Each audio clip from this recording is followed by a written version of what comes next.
gjitha mundësitë. Është një vend që ka një brez të ri të jashtëzakonshëm. Në vitin 1990, kolegët tuaj bën një revolucion të madh për të përmbysur sistemin komunist. Juve ju takon që të bëni një revolucion tjetër, revolucionin e vlerave të shoqërisë shqiptare.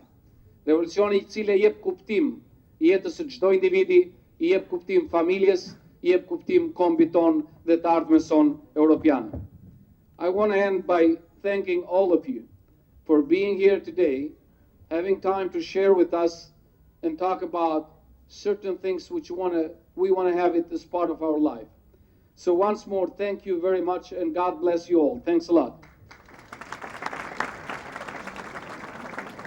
Faleminderit.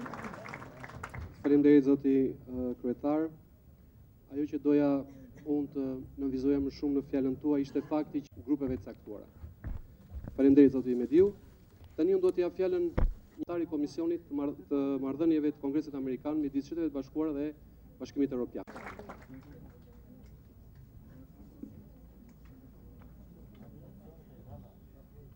Thank you and good morning. It's good to be in Tirana in Albania.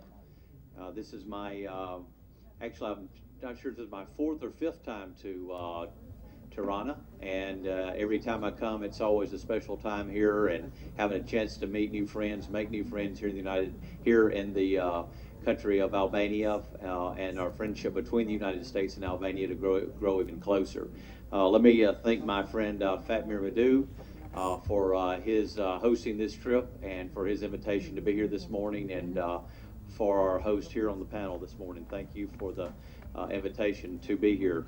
As I mentioned, I am a member of Congress from Alabama and work in Washington, D.C., representing the constituents in Alabama in our nation's government in the House of Representatives.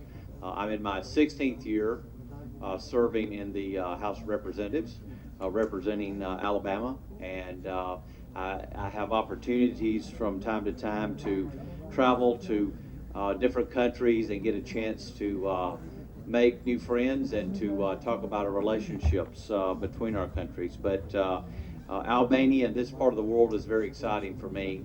As I mentioned, about 4 or 5 years ago, I started coming over here on a somewhat regular basis, even though I think my first trip to the Balkans was back in 1999 when things were probably a little bit more unstable than they are today. But it has, since I have been coming to this region, I am impressed more and more each visit that I'm here and have a chance to, like I say, make new friends and to have a chance to develop those relationships. Fatmir had asked me to speak a little bit about our nation and about what the vision that we have in the United States, and talk a little bit about what that translates here in for your new democracy and your country here in Albania, and how our experience in the United States is similar in so many ways to so many of the principles that you're embracing here in the country of Albania.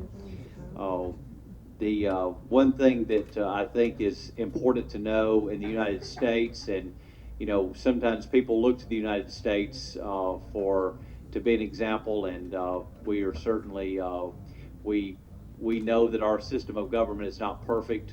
We know that we have issues to work on, but at the same time, we also feel like that our founding fathers came and put together a system of government that is very that involves every individual. And as Fatmir Mediu mentioned earlier, it's we hold these truths, as he mentioned, we hold these truths to be self-evident, and that all men are created equal, are basic principles of the United States government. I think it's one thing that's interesting to note, and I'm very proud to see the Republican Party here and its embracing of family and property and nation.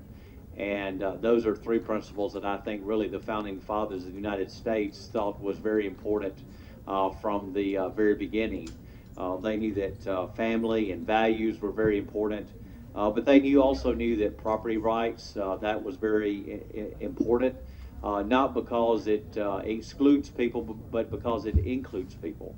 And I think that's exactly the kind of things that we're seeing here in Albania today, because you've gotten away from a system where the government controls everything, and you've got a system where the individual can be involved and be involved in the process.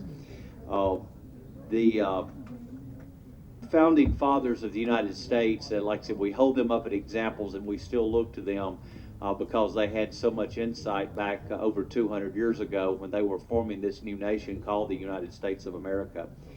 And one thing that was very important to them was the fact that they realized that the rights of individuals come from man and not from God. That they knew that, and they talked about in the Constitution about all men being created equal. And I think that word created is very important, because they realized that we are created in the image of God, and that our rights are given by God. And that's a very important distinction, coming from England and coming from that part of Western Europe. It was known that the king would give the rights to the individuals. And when they came to the United States, they wanted to get away from any kind of semblance to the idea that men's rights were given to someone by another man, be it a king or someone else. But those rights were given by God, and that those rights were given by God, and therefore we're all made in God's image. What's important to know that if a king or if a man gives you those rights, then that same king or men can take those rights away from you. However, if God gives those rights to a man, they can never be taken away from you.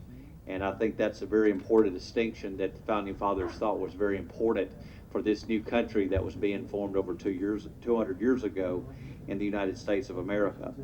And so they believed that God-given rights were very important to the longevity of a country. You know, the ideas that